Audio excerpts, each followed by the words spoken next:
On the basis of it, let me ask you a question. Suppose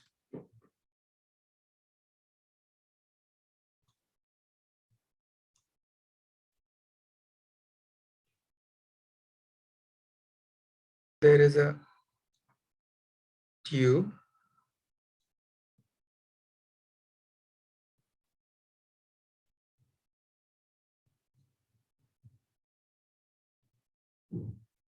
and there is a knob in between. Now suppose there is a balloon attached to this end having this much amount of volume of air and another at this end.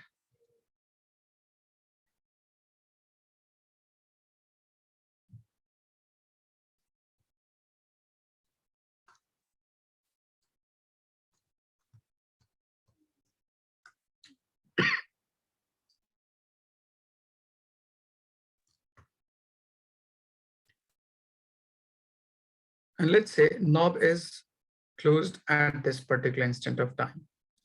So you'll be asked if knob is open, how will size of affected?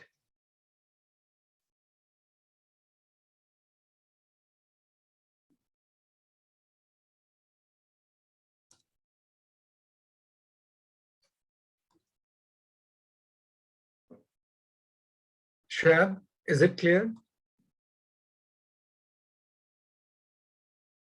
about this question?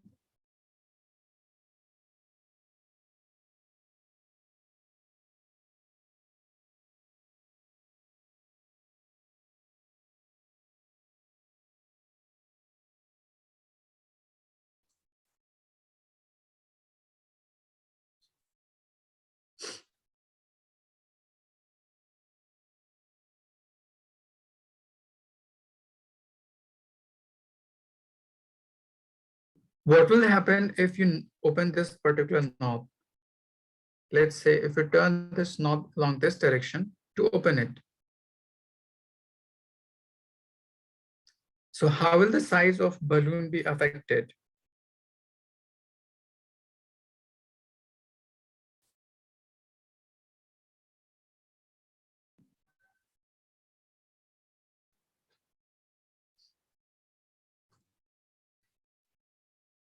Abdul Wahid, any guess?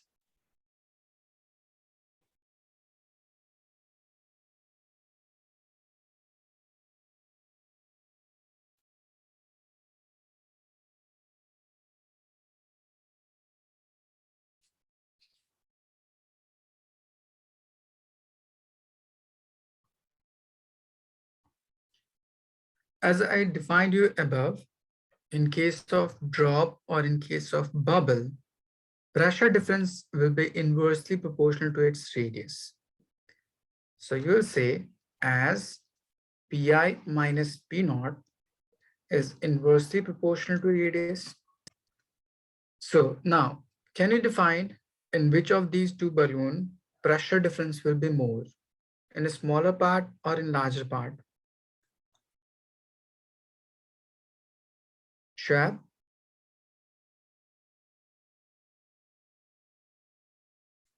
Since pressure difference is inversely proportional to radius, so you'll say this is smaller having smaller radius, this larger having larger radius. So smaller the value of radius, it will have more pressure difference. It means smaller balloon will have higher pressure difference,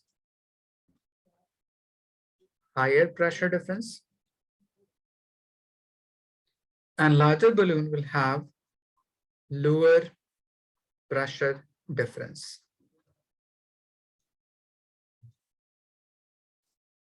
Is it clear?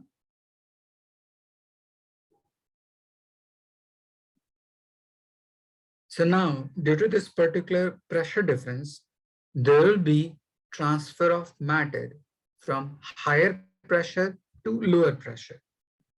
So which of these two ends will be at higher pressure? So you'll say this smaller. So air will start transferring from this point towards this, due to which size of this balloon start decreasing and size of this balloon will start increasing like this. And consequently, whole of air from this part would transfer to the other end, and it may have acquired maximum volume till this part. So you'll say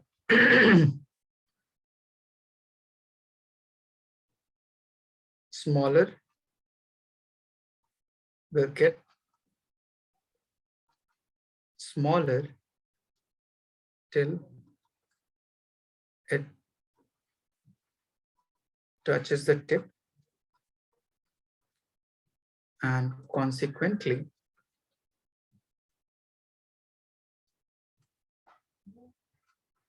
larger get larger to maximum volume.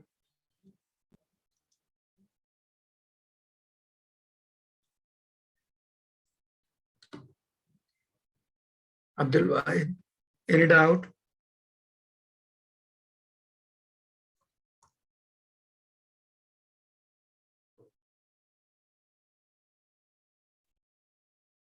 Shoaib, any doubt?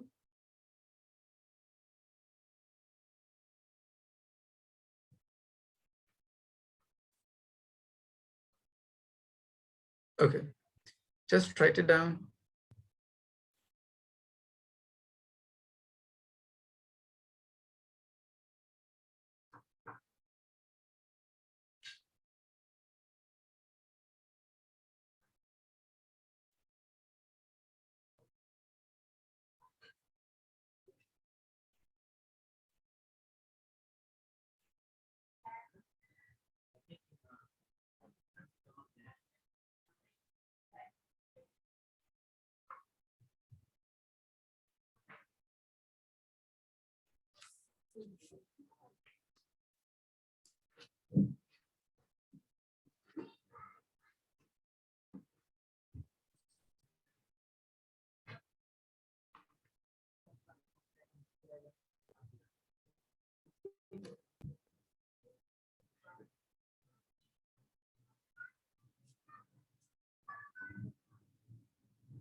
Abdul Wahid, you have written?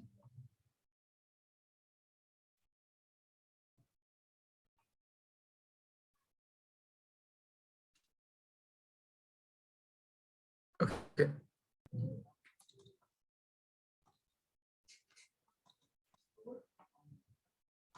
So using this concept, we have to derive a relation that is called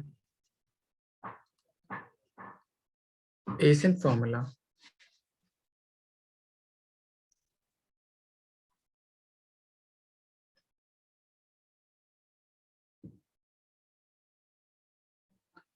To define this, let me define you first about capillarity. Capillarity means the rise or fall in level of liquid when placed in very small or thin tube due to their surface tension. So capillarity means the rise or fall in level of liquid in capillary tube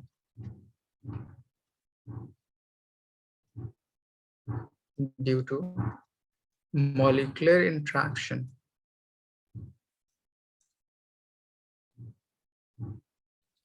is called capillarity. Let me define you conditions. Suppose there is a capillary tube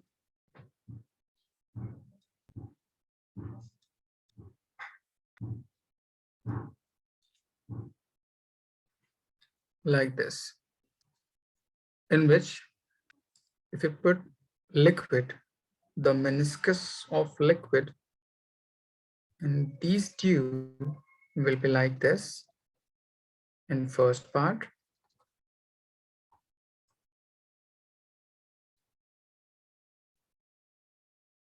For the second, it will be like this.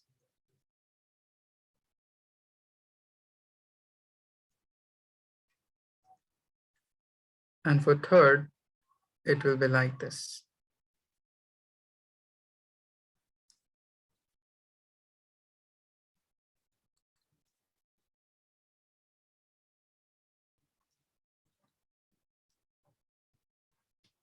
Is it clear? So you'll say there is change in level of liquid in this part.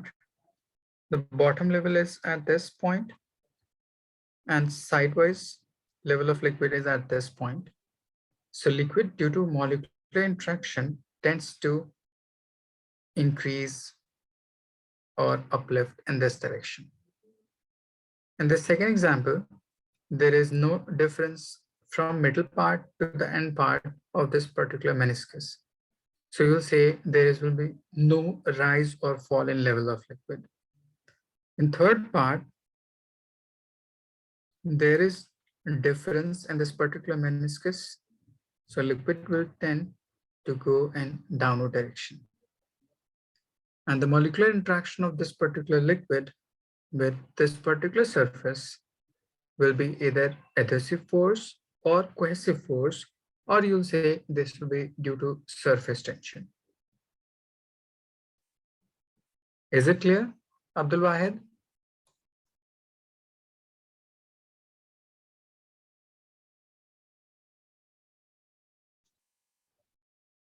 Okay.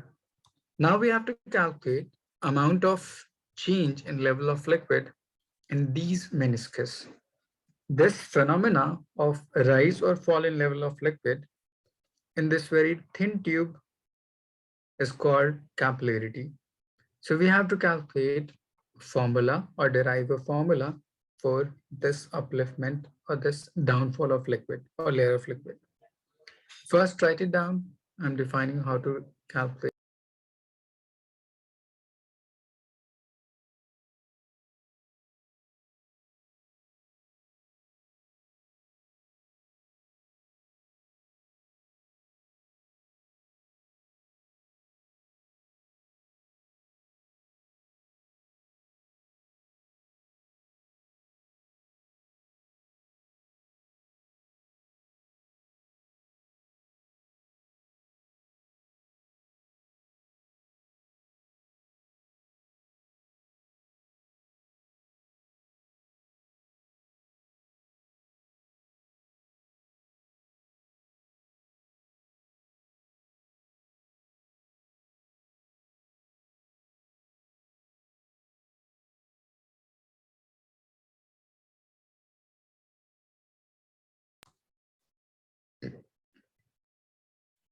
Wahid, you have written?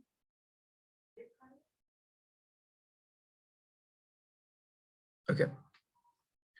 So for the first part, since liquid has some interaction with its surrounding particles, so it will be adhesive force is stronger as compared to cohesive force, then there will be a rise in level of liquid. So there will be upliftment in this particular liquid.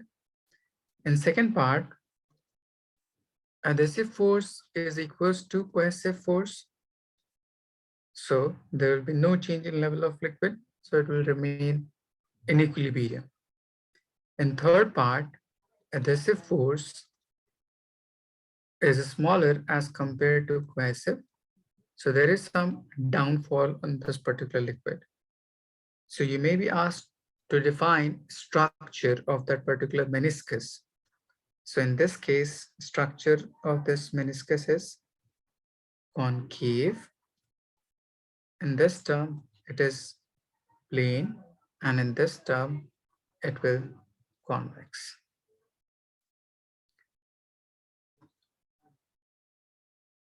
Shab, any doubt?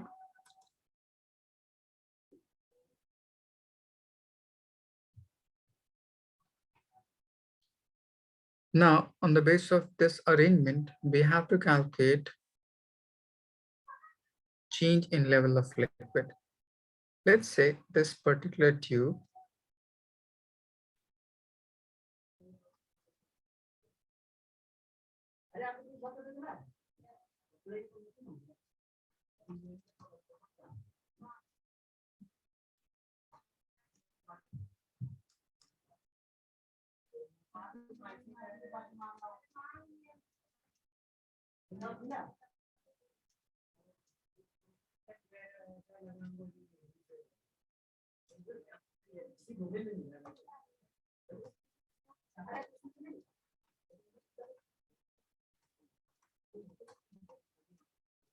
for this first part, I have just drawn a bubble shape to define its meniscus. So it will be like this. Let's say radius of this spherical bubble from this point to this point is capital R, and radius of this meniscus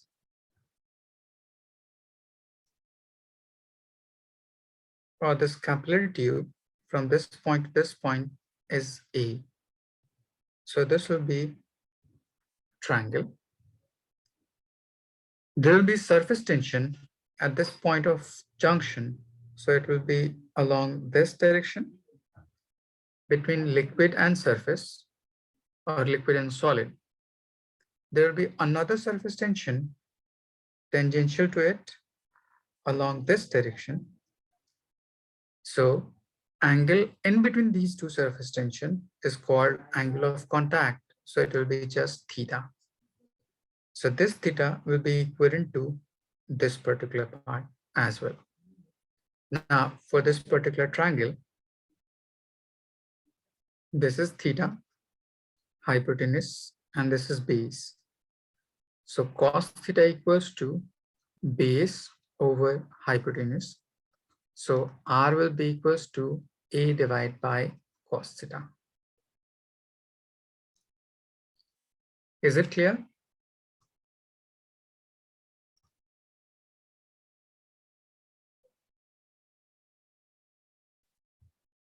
Next, due to this particular pressure difference,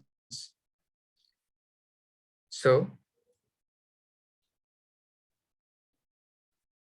pressure difference due to surface tension.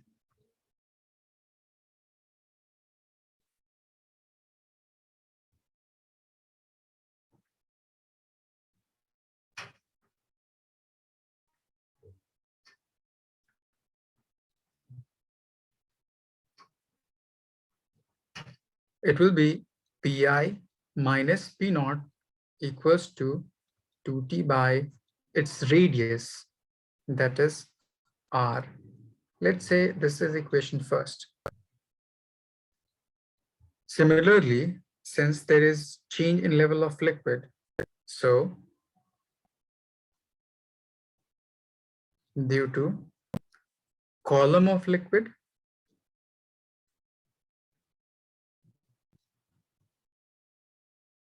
as we have defined in first part in Pascal's law, pressure difference will be rho GH, which was also called gauge pressure. Let's say this is equation 2.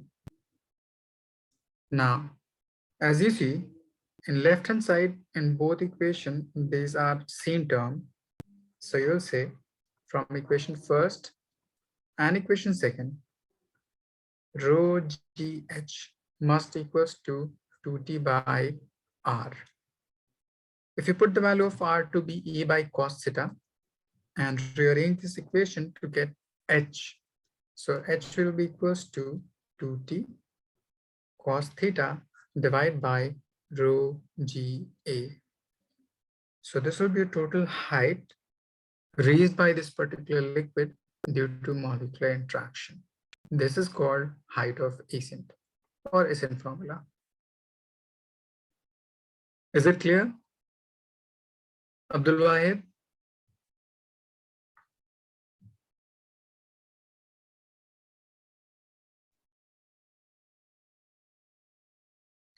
Okay, just write it down from this part.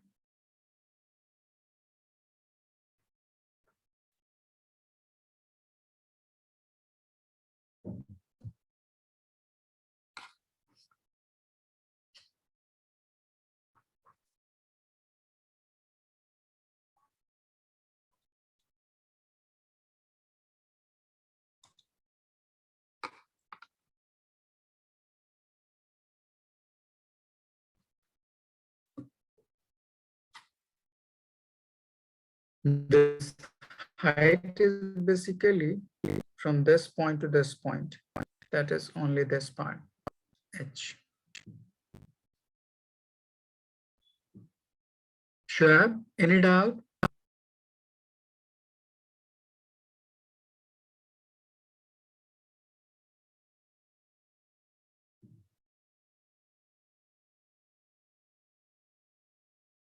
Okay. Now, on the basis of this theta, we may divide this particular term in three different parts. If theta is acute, it means surface tension or angle of contact is acute. So H will be positive.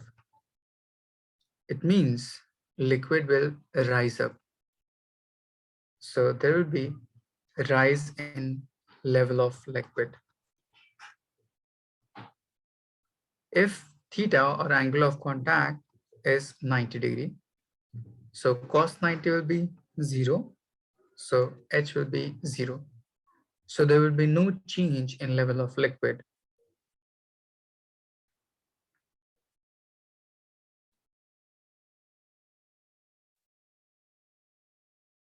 In third part, if theta is obtuse, it means cos theta will be negative. So height will be negative. It means it will fall down. So rise of or level of liquid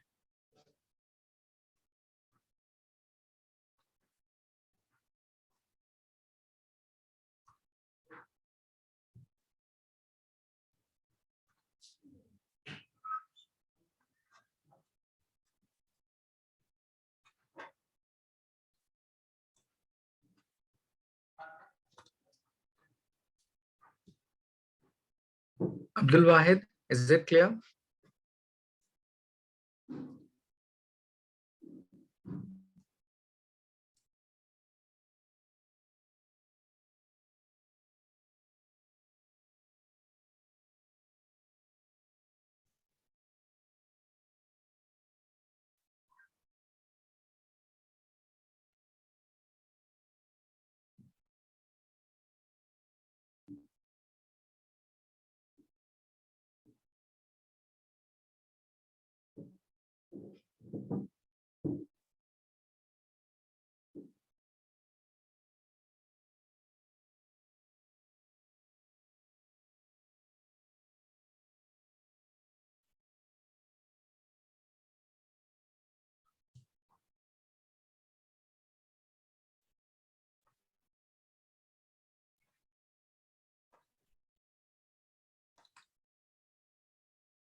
Shab, you have written?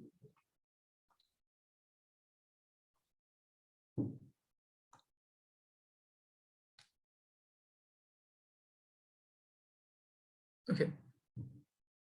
Now there will be a question in this part to calculate mass of liquid raised with change in radius of that particular capillary tube. So let me define you a relation between them. As H equals to 2t cos theta divided by rho GA. Rho is just density.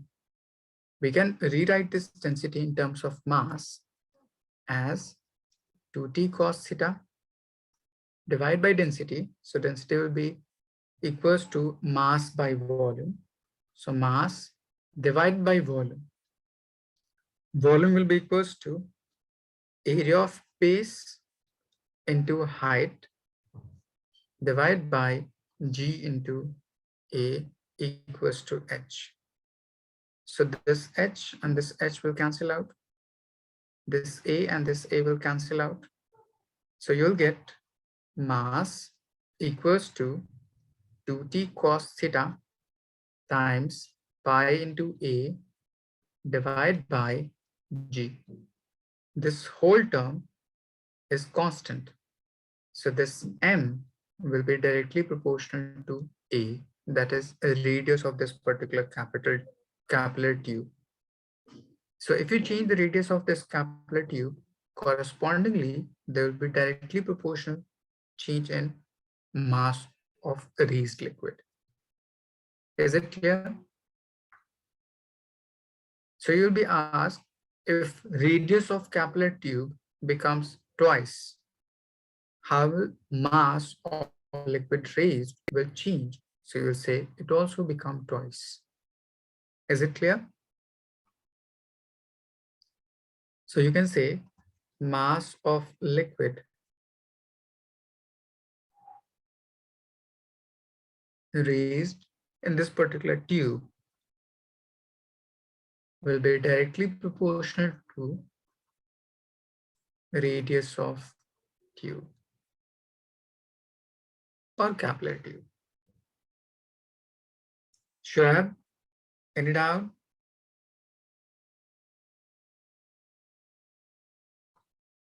Abdul Wahid, is it clear?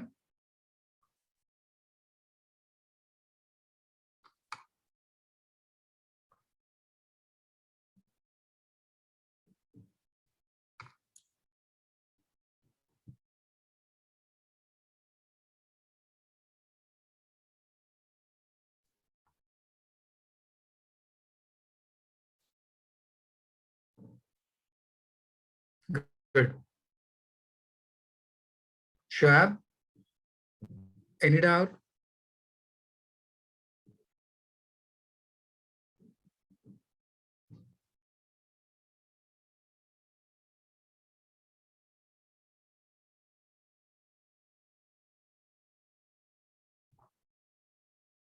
You have written?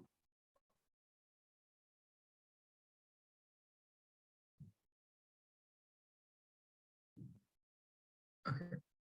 Let me ask you a question related to this part.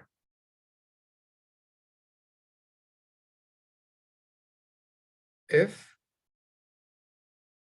mass of liquid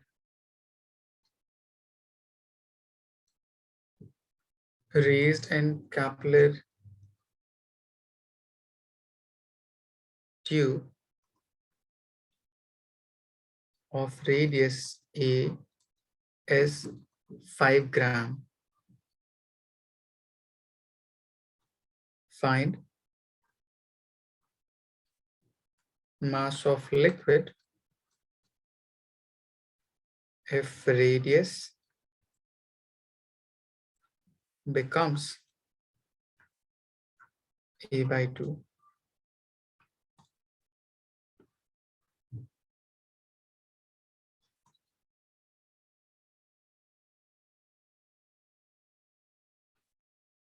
So just tell me about this part. What will be your answer?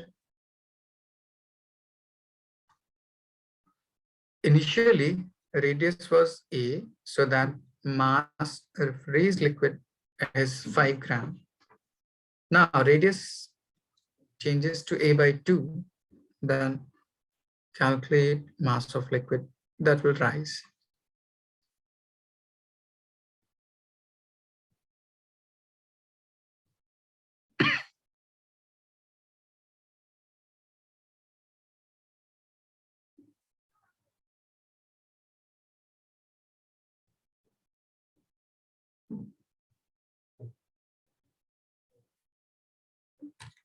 Abdul Wahid, what will be your answer?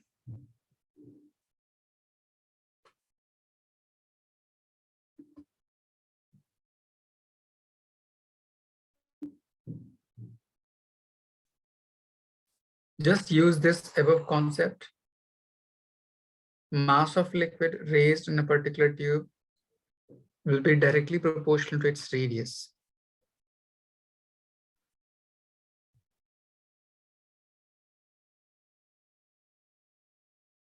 Shab, what will be your answer?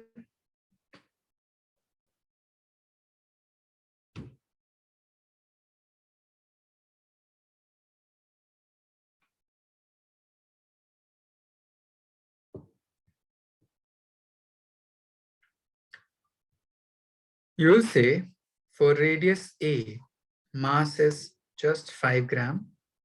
So if A become A by 2, so mass and radius is directly proportional to each other. So if radius is decreased by half, so mass will also decrease by half. So it will be just 5 by 2 gram. Is it clear?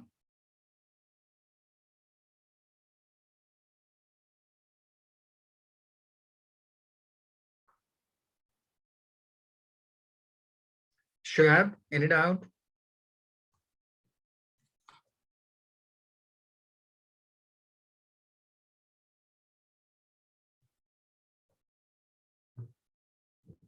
Wahid, just ask.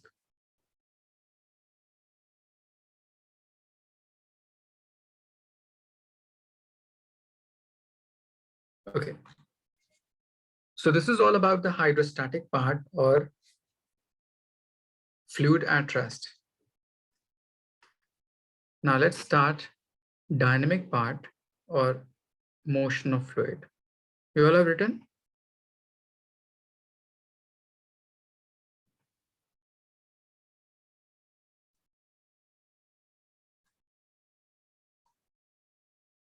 So let's start.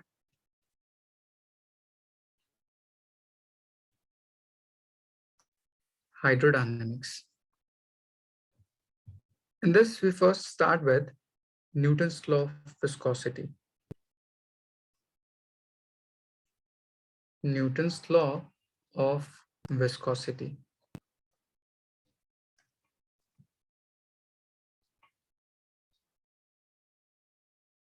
You must have learned about friction in your earlier chapter or in your earlier classes. Friction is nothing but the opposition force caused in between two surfaces which are in contact, or they will tend to move over one another. Similarly, there is another opposing force caused by any fluid if a body moves across it, on the basis of which Newton defined a particular law, how to calculate that much amount of opposition. Is it clear? So according to this part, according to Newton, liquid flows in layer by layer structure. Let's say the bottommost layer having area of cross section as this part, just above to this area of cross section or layer of liquid will be like this. So if this layer is moving at some velocity v, there is some change in velocity for this particular layer. So it will be v plus dv. Why there will be change in velocity of this layer? So you will say there is always opposing force acting between any two adjacent layer of liquid, just like frictional force. And next, there is some width in between these two terms. Let's say this width is dy. So in physics, we mainly define two terms. First is rate which means change in quantity divided by time taken. So if a quantity is changing with respect to time, this change is called rate. Similarly, there is another term that is called gradient. If a quantity is changing with respect to length, so change in quantity with respect to length is called gradient. So now, according to Newton's law of viscosity, it states liquid always flow layer by layer structure in which each consecutive layer opposes a neighboring layer by an opposing force called viscous force, and which will depend upon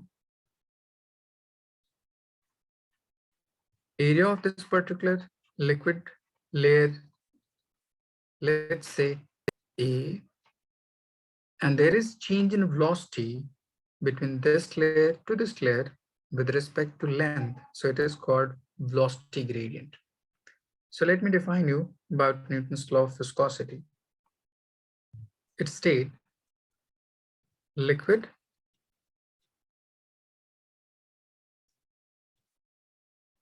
always flow in layer by layer structure in which each layer opposes its neighboring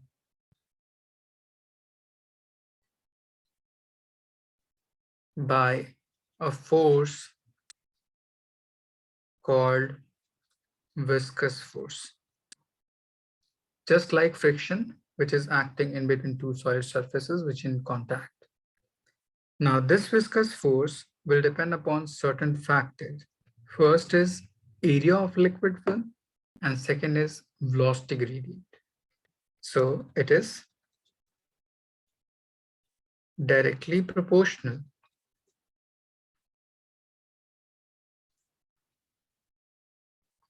to the area of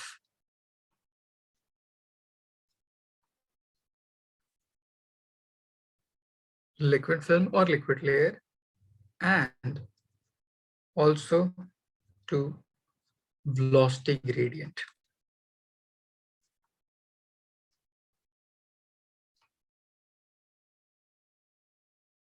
Shoaib, is it clear? Or do you have any doubt?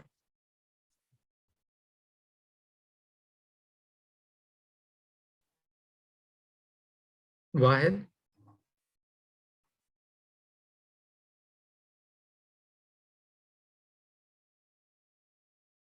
Okay. So now you can say this viscous force is directly proportional to the area of liquid film first, and also to velocity gradient.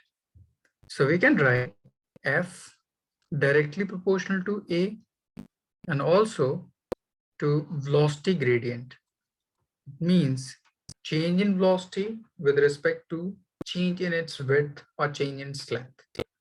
Now, if you recombine them, you will get F proportional to A dV by dy. And if you replace this proportionality sign by any constant term, so it will be eta A dV by dy. And since this viscous force is an opposing force, so there will be negative sign in between. So this will be your actual expression for Newton's law of viscosity. And this eta is called, or this Greek alphabet eta, is called coefficient of viscosity.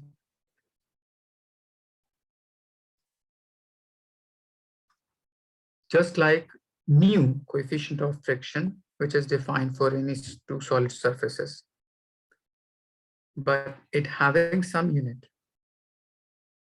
SI unit is Pascal second, and CGS unit is poise. So if you relate these two terms, 1 Pascal second equals to 10 poise.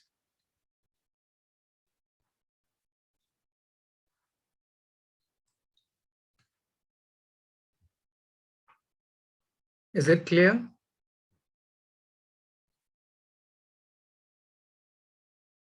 Abdul Wahid, any doubt? Okay, just write it down from this part.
Okay,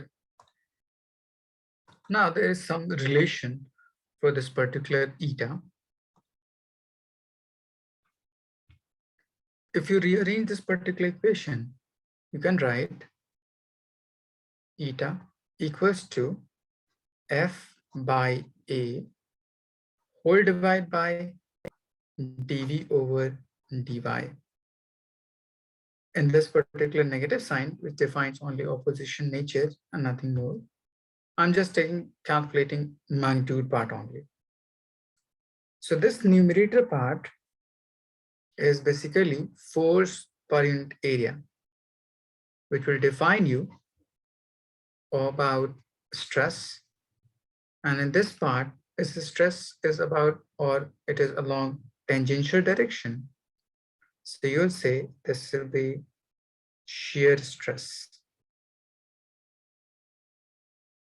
divided by dV by dy, which is strain gradient velocity or velocity gradient. It is also called strain rate. So this is another relation of this particular eta with these terms.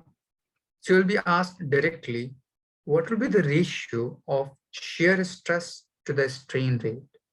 So just remember this particular formula. It is equivalent to coefficient of viscosity.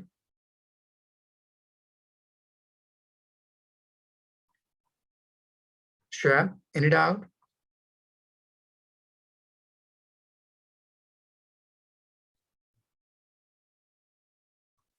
Let me define your question related to this.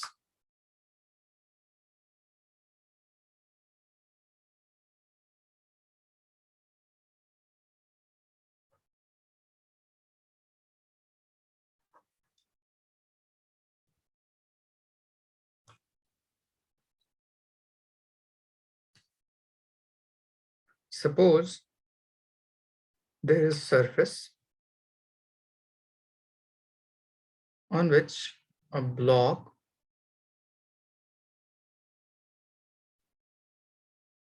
attached to pulley is placed like this, which is hanged along this direction by another pulley like this.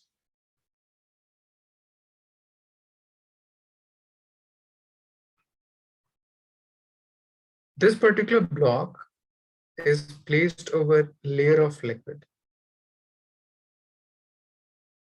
this part, having thickness, let's say this amount, of about 1 mm. So only this particular block will be responsible to apply some force to move this block along this direction.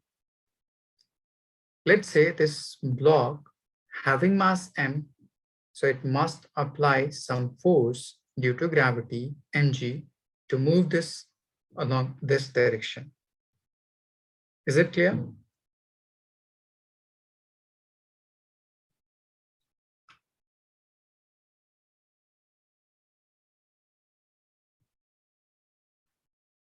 Let me give you some numerical part.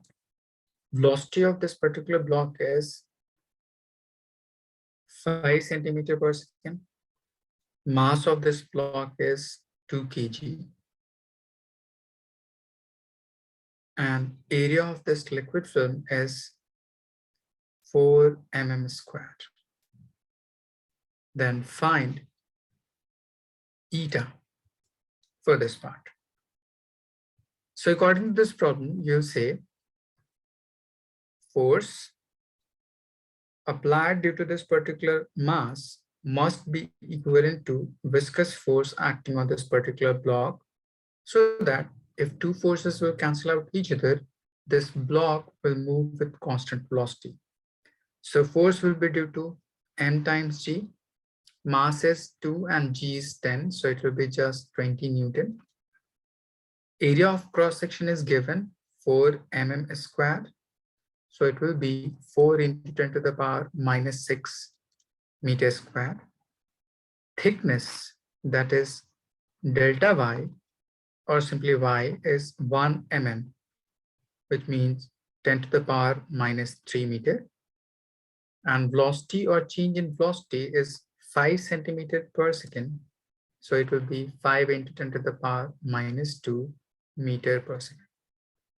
Now put all these values in the above formula, you will get eta.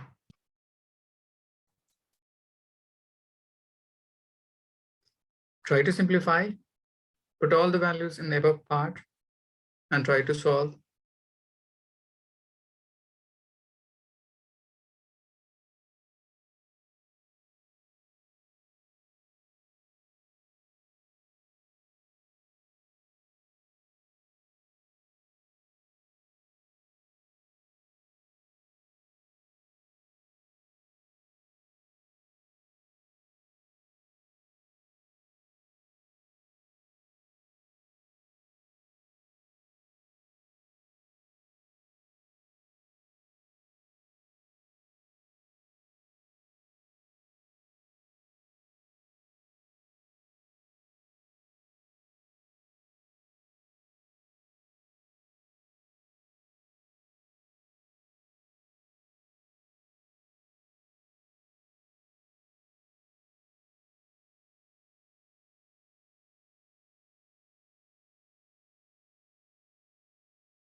Abdul Wahid, have you solved? Or do you have any doubt how to approach this problem?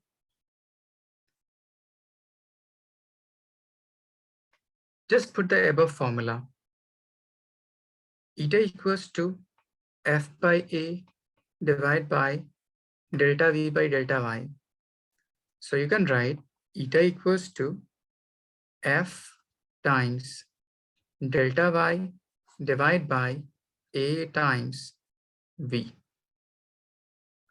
Just put all the values and simplify it. Okay.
Let me simplify it. Force equals to 20 Newton. Delta Y is 10 to the power minus 3. Area is 4 in 10 to the power minus 6.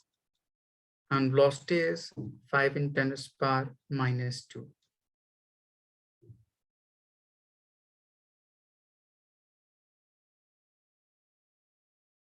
So if you simplify it,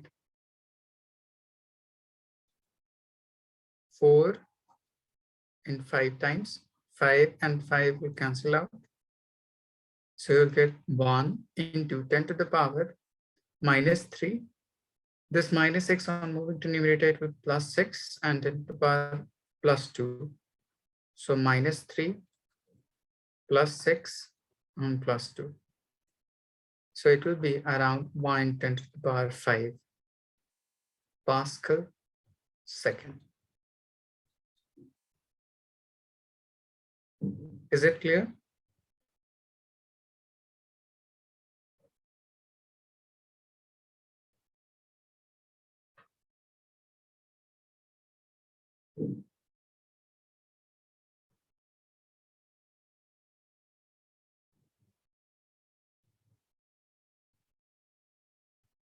This particular coefficient of viscosity could not be practically possible, but for question purpose, it's clear. Abdul Wahid, any doubt? Schwab?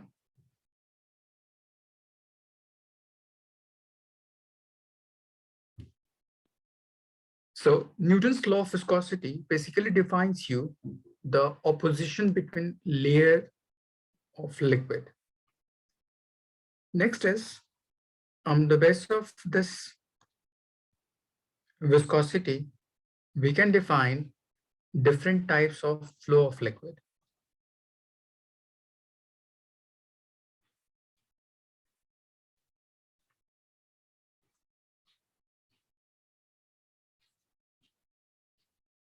There are mainly 3 different types of flow of liquid. First is called streamline, or you can say this is ideal flow of liquid. Second is laminar flow, and third is turbulent flow. For this laminar, consider a tube having various cross-section.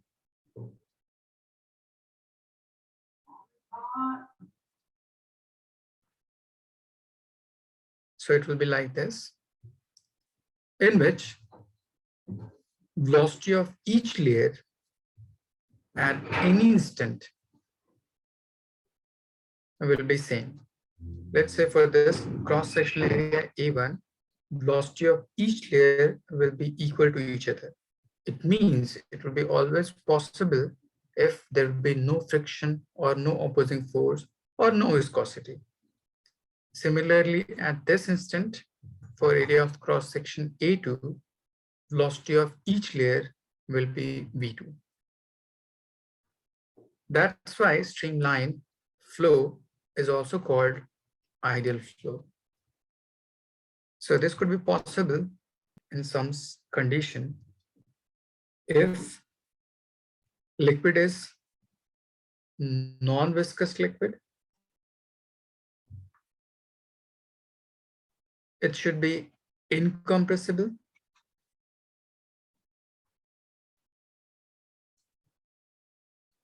irrotational,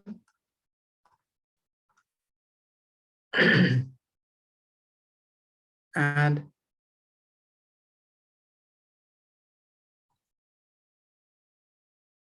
so that velocity of each layer of liquid at any instant will be equal to each other. Next is about laminar flow. Suppose this is tube, so that there will be frictional or viscous force. So centralmost layer will move with maximum velocity,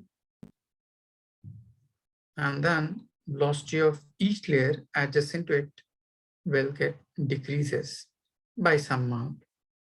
Similarly on this side also.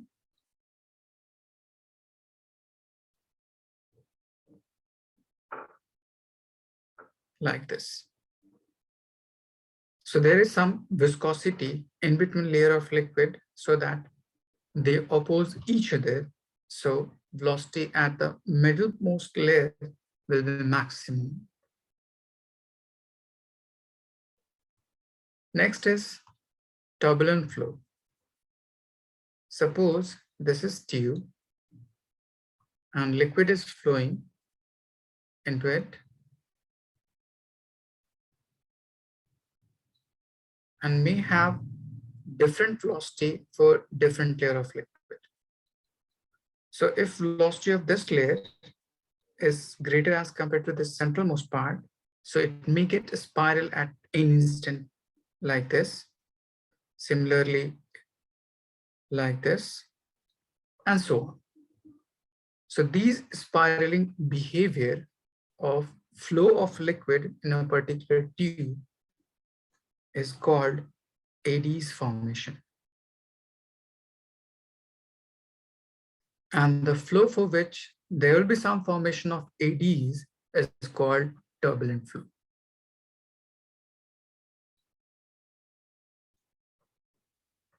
Shab, is it clear?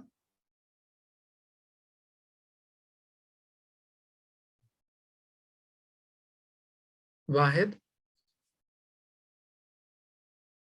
any question related to this? Okay.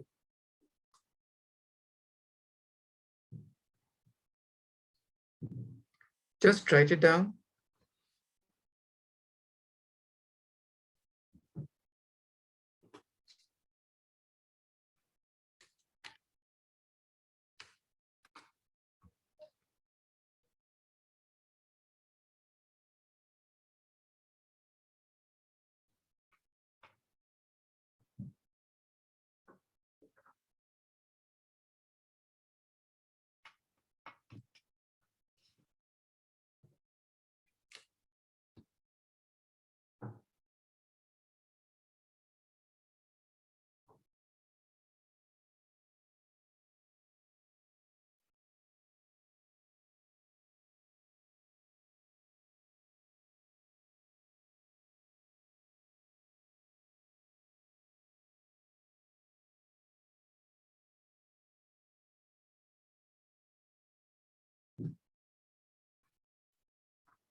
Shrub, you have written?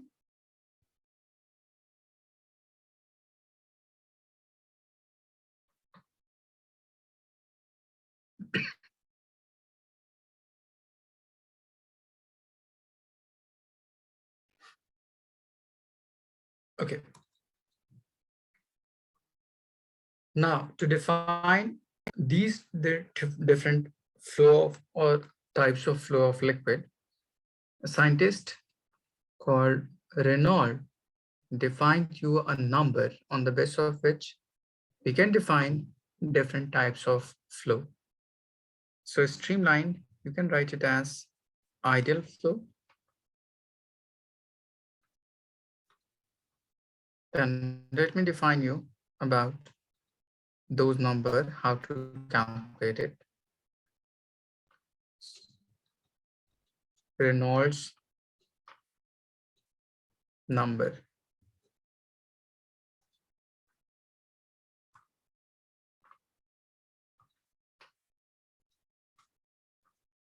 It defines you the type of flow of liquid using number.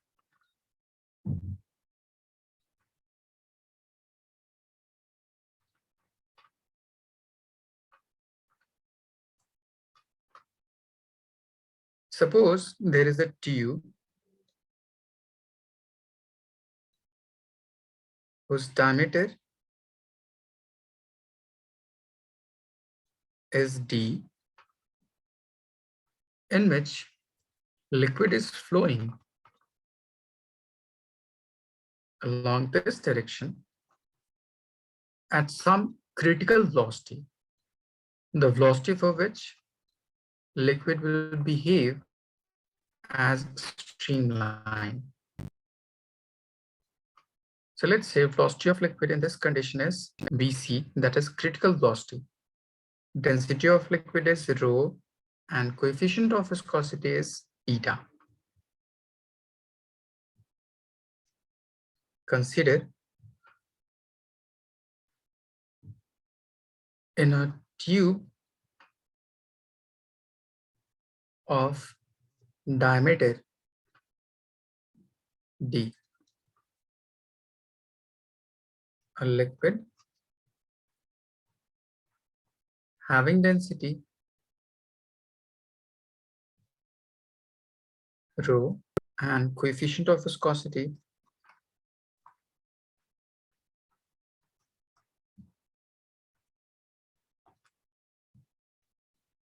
eta is flowing at critical velocity, for which flow will be streamlined.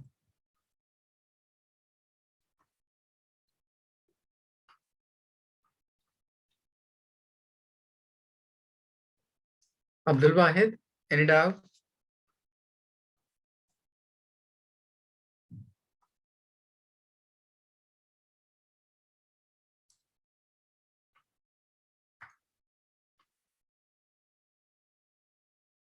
Now, on the basis of which we can say this velocity of liquid may depend upon these three factors.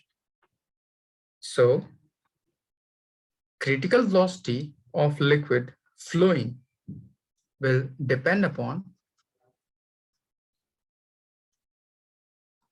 eta, density, and diameter of this particular tube.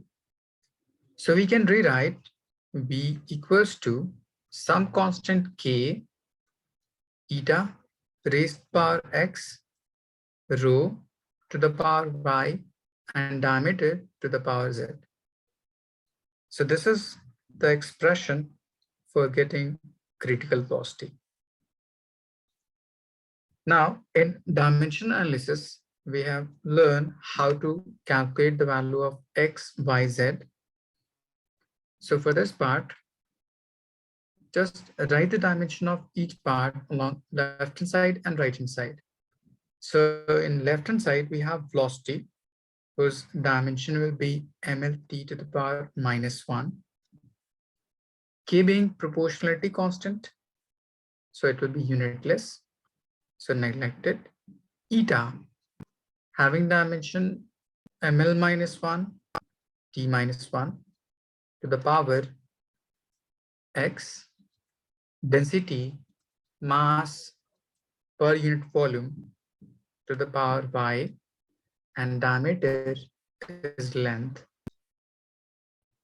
So on rearranging, you'll get m raised to x plus y, l raised to -x minus 3y plus z, and t raised to -x till this part.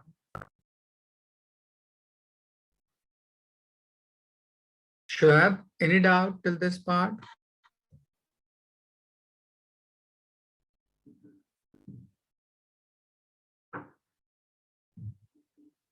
Abdul Wahid, do you have any question?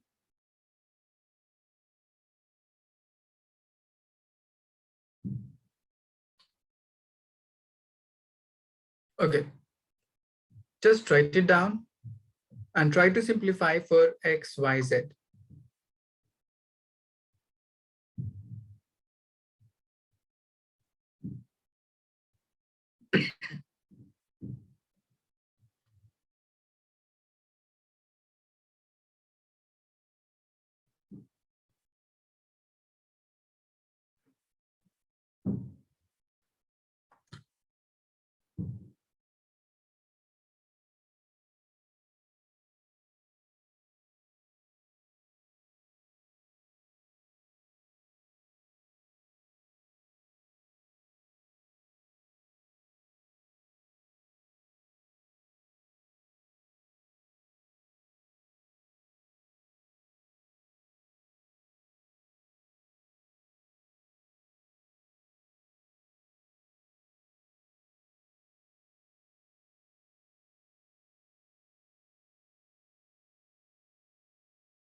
Wahid, you have written?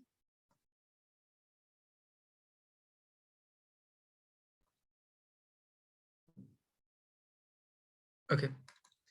Now further, if you have to calculate the value of x, y, z, so compare the exponent of each term on left hand side and right hand side. So on comparing the exponent on left hand side and right hand side, you will say exponent of m is x plus y equals to 0. Exponent of length minus x minus 3y plus z equals to 1, and exponential of t minus x equals to minus 1. So you can write x equals to plus 1. Put this in first part. You will get pi equals to minus 1. Put these two terms in this part. Minus 1 minus 1 plus z equals to 1. So it will be minus 1 plus 3 plus z equals to 1. So minus 1 plus 3 is plus 2. If we move to the right side, so z will be minus 1. Abdul Wahid, is it clear?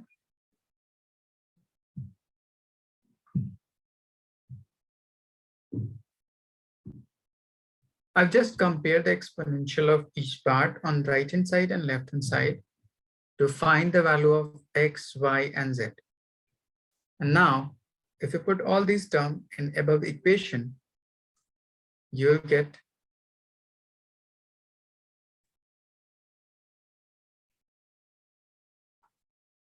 velocity equals to k is replaced by some constant that is called Re, Reynolds number, eta raised to the power x. So x is plus 1, rho to the power y, which is minus 1, and d to the power z, which is also minus 1. So you will write Re rho times d eta. On rearranging it, you will get Reynolds number equals to rho v d divided by eta. So this will be your formula for calculation of Reynolds number. Is it clear? Rho is density of liquid, v is velocity of liquid, d is diameter of tube, and eta is coefficient of viscosity.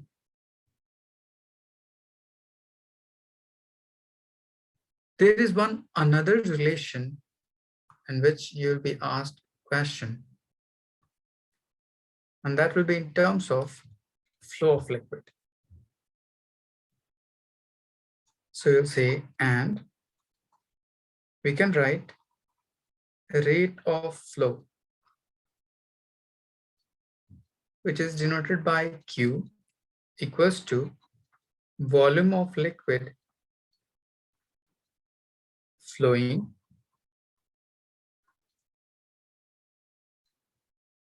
divided by time taken. Volume of liquid is area of cross section into length divided by time taken, and length per unit time is called velocity.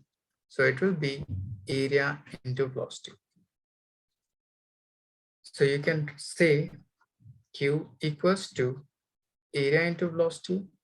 Area in terms of diameter, it will be pi d square over 4 times p. So using this, if you rewrite the value of v in this above equation, you will get Reynolds number equals to rho. I've just derived v from this part as 4q divided by pi d square, and put this value in this above equation. So you'll get 4q divided by pi eta into diameter. So this is another formula for Reynolds number in terms of rate of flow of liquid. First, write it down till this part. Just 1 minute. Okay.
Shahab, you have done?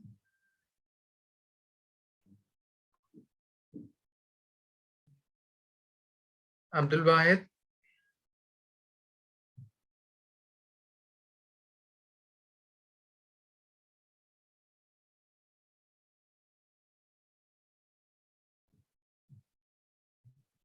Okay.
Wahid, you have written?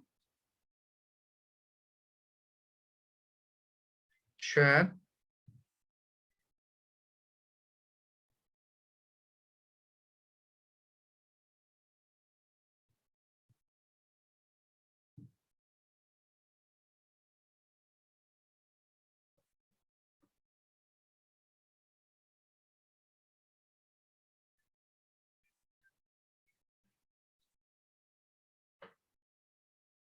Now, on the basis of this formula, there will be some number assigned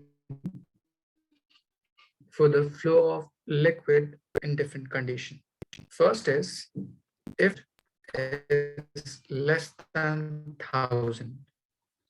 So the flow of liquid will be streamlined or ideal.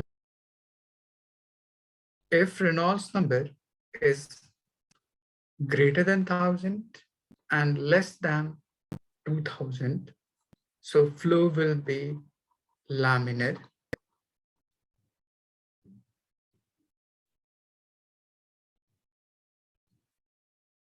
And if Reynolds number is less than 3000, greater than 2000, so it will be unstable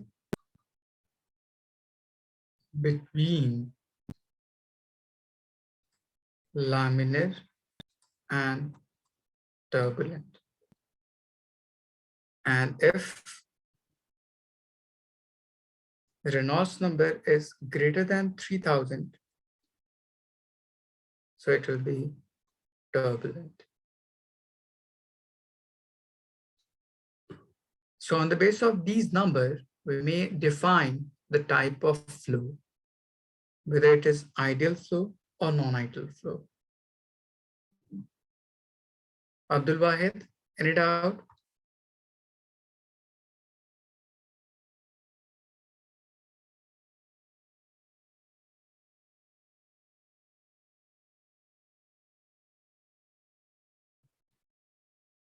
Shab?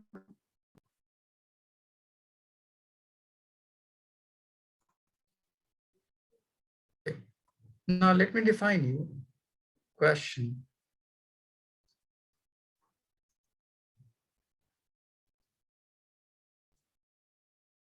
a tube of diameter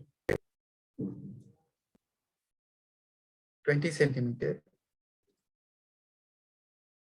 in which water is flowing at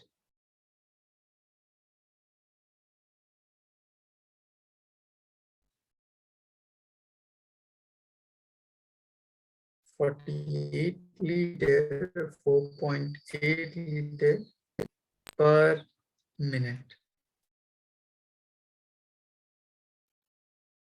If eta is 0.7 Pascal second, find Reynolds number and define the type of flow.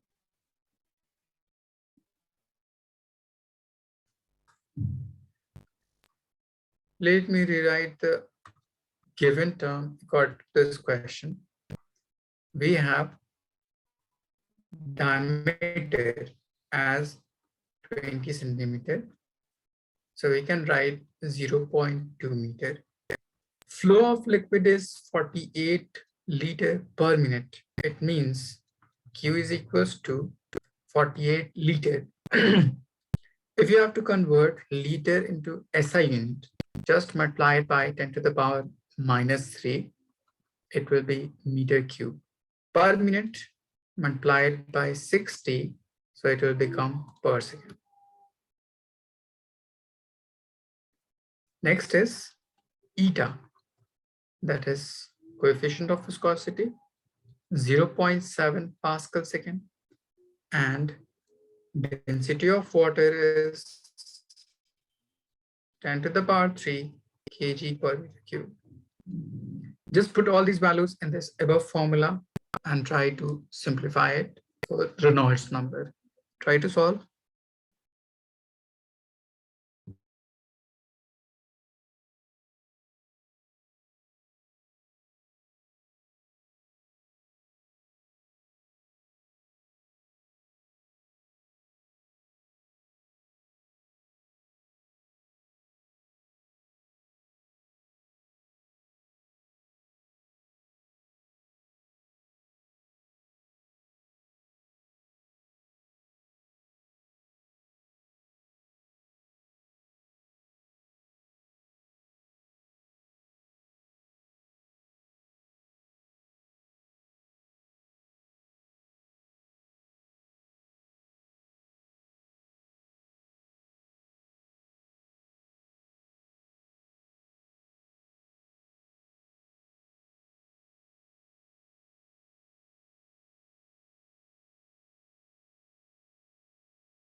Put all the values in this Reynolds number equals to 4 times eta into d. For density of water is 1000. Q is rate of flow of liquid, that is 48 into 10 to the power minus 3 divided by 60. Pi, which is 3.14, eta 0.7 and diameter 0.2. So this term in 4 times and this term in 5 times with 12.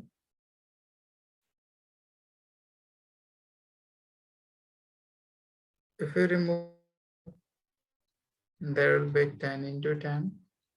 This 10 to the power minus 3 and this 10 to the power plus 3 will cancel out. So 2 into 5 will be 10. Will cancel out with this part. You may write the value of pi to be 22 by 7 instead 3.14.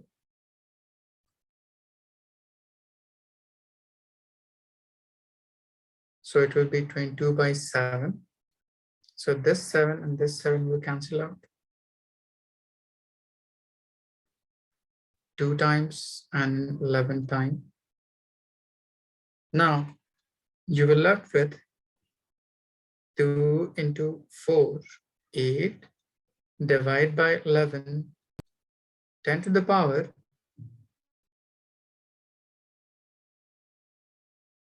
1 at this point, and that's it. So it will be 80 divided to 7, which is very small, or it will be perfectly streamlined flow. Is it clear?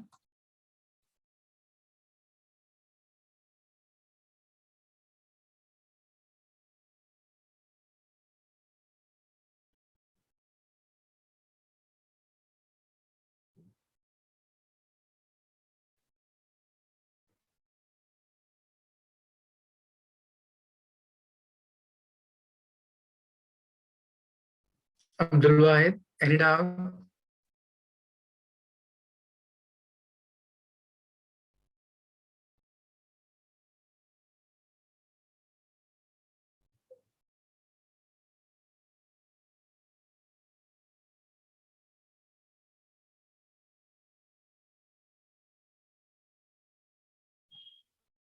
So this value is very small as compared to 1000, so it will be perfectly streamlined.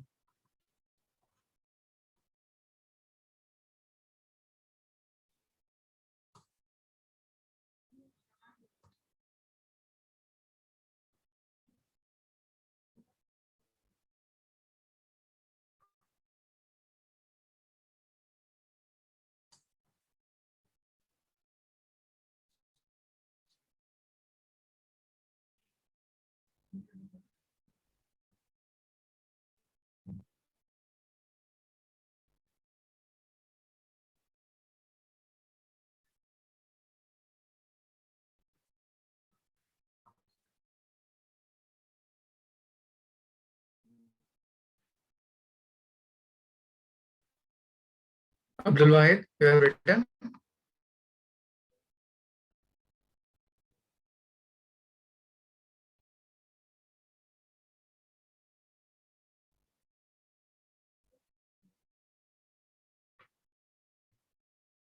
Okay. Let me give you another.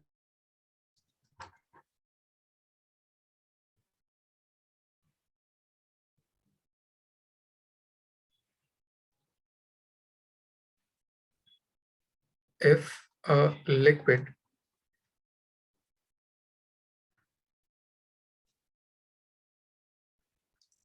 having 1.2 into 10 to the power 3 kg per meter cube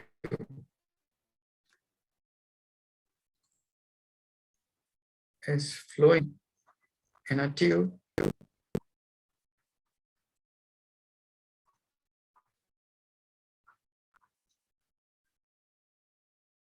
diameter 20 centimeter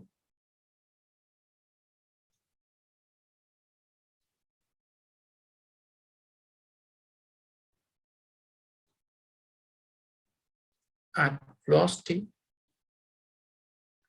40 meter per second. Find Reynolds number if eta is 0.07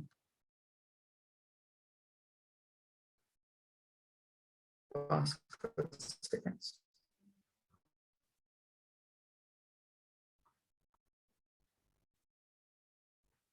Use pi equals to 22/7. No, there will be no use of pi in this part.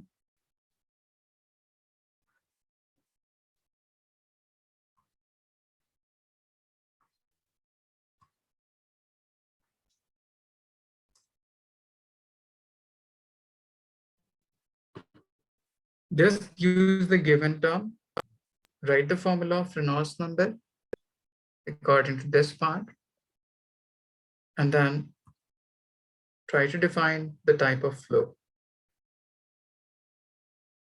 You have density of liquid, that is 1.2 into 10 to the power 3 kg per meter cube. Diameter of tube is 0.2 meter. Velocity of tube is 40 meter per second. And eta is 0.007 Pascal second. So write Reynolds number in terms of velocity. So it will be rho Vd by eta.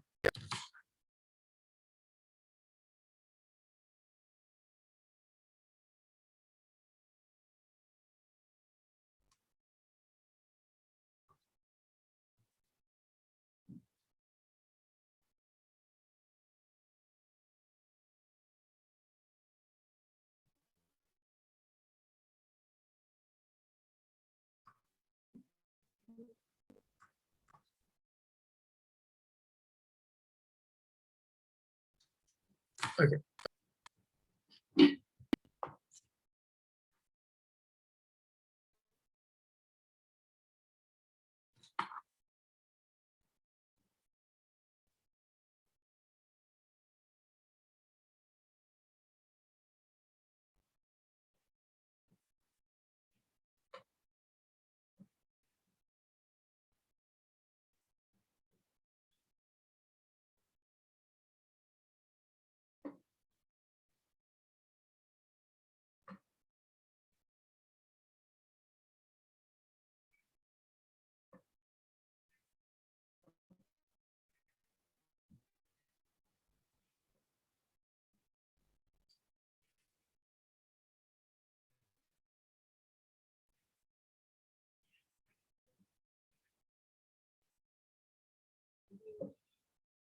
Just write all the values in this formula.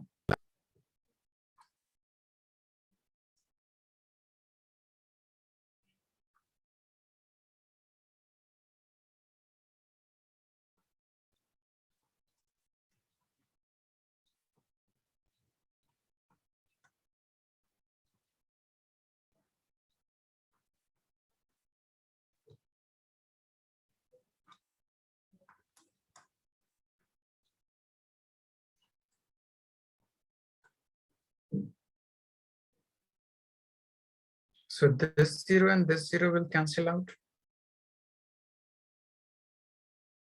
and simplify rest of the term.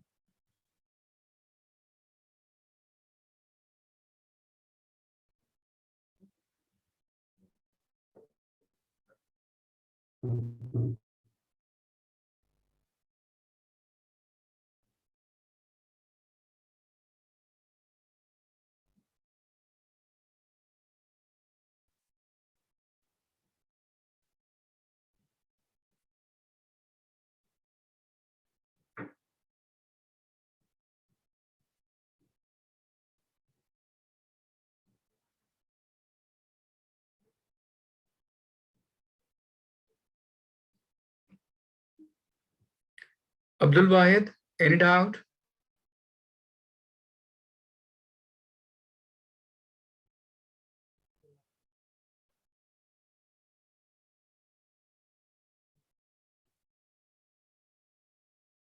Sure, any doubt to this part?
So if you simplify it, this decimal will move to this part. So this 0 and one of the 0 will cancel out. Now multiply each term. So 12 into 8 divided by 7 into 10 to the power 4. 12 into 8, it will be 96 divided by 7. So it will be 1,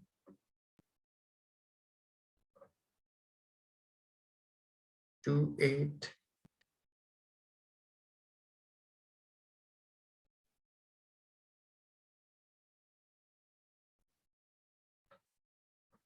96 divided by 7, 2, 6. 7 threes are. Then 5, 0, 7 sevens are. Into 10 to the power 4, which is a very large value. So it will be turbulent flow. Abdul Wahid, is it clear?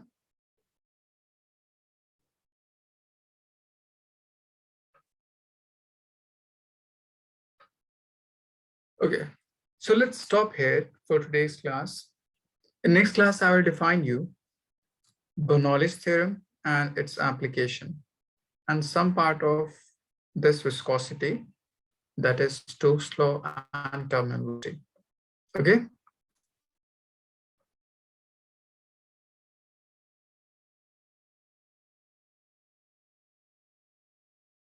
Okay then. Take care.